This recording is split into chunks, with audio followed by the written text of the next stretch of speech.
So here we are, once again, another month.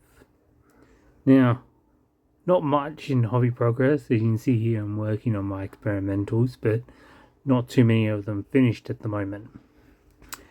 But, on a related note, games this month. Only one, unfortunately. I am recording this before the tournament this month. Technically it's more, but we'll discuss those games in the next video. But this month, so the only one I had was with McMorning, my first game with McMorning. Now, mostly, this game went really bad for me. It was a clear case of just misjudging who's the beatdown.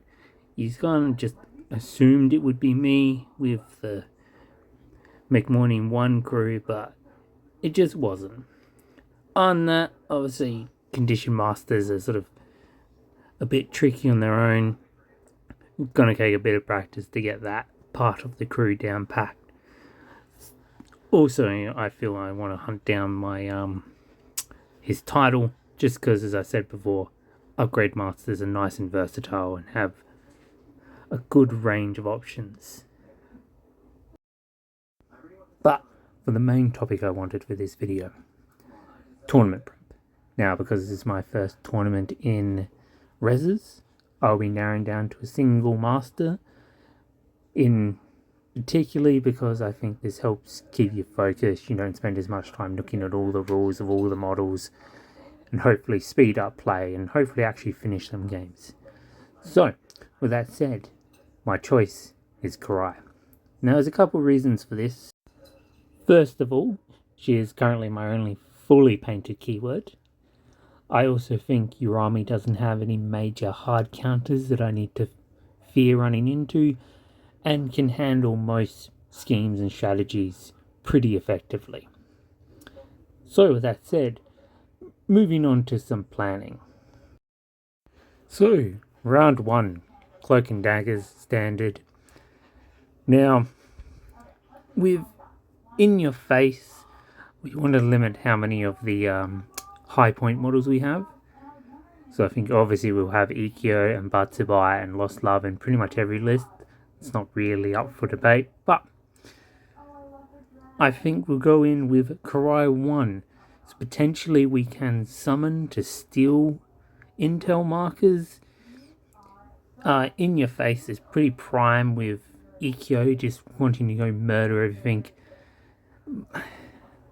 Outflank perhaps with summoning some enslaved spirits to run off to the corners to do it. If not, Protected Territories is more likely. I'm not a big fan of trying to kidnap models with Urami. I just don't see a high sense of utility to do it. But that's a rough idea of what we're planning for round 1.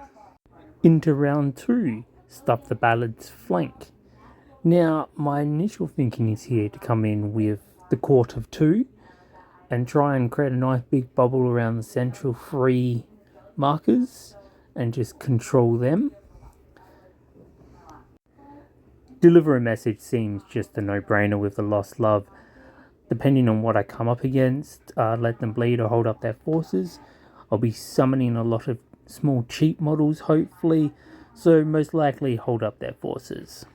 Especially given we can shove those in their face to make it hard for them to stuff the ballads.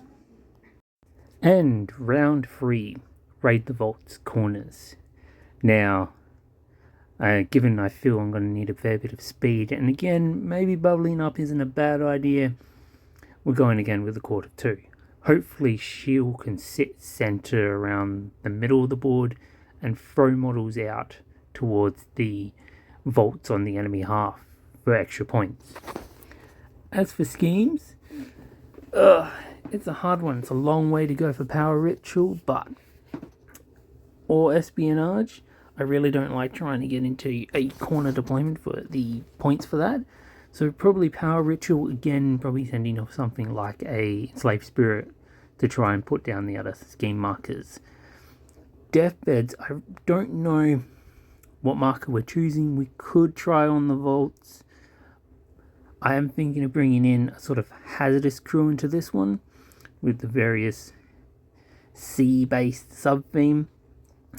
and hoping they have to come towards me to score into the hazardous and hopefully die near the vaults.